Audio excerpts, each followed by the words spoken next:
Hey everyone, thanks for tuning in. My name is Eliza and I am from beautiful British Columbia.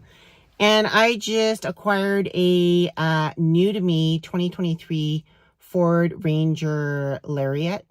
And just thought I would document some of the things that I'm doing. First of all, I'm going to be changing the antenna.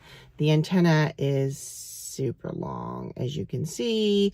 And I don't know, I went into an underground parking lot and it said it was 7.3 height limit. And the Ranger is not a very big vehicle. It's not very tall. It's only a few inches above me and I'm about 5'6". Anyway, this was bonking all of the signs as I went into the underground parking lot. I was like, bonk, bonk, bonk.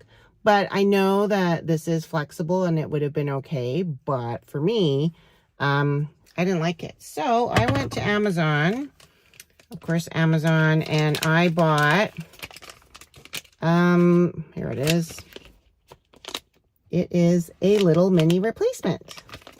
And this replacement is a lot shorter. It's only 2 inches, so you can see. Bonk.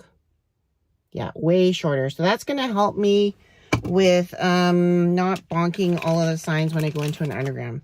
Comes with 2 little screw-ins that can be adjustable and to put in here. And yeah, so I'm going to go outside. I'm going to install this. That will be the first of 2 things that I'm going to do.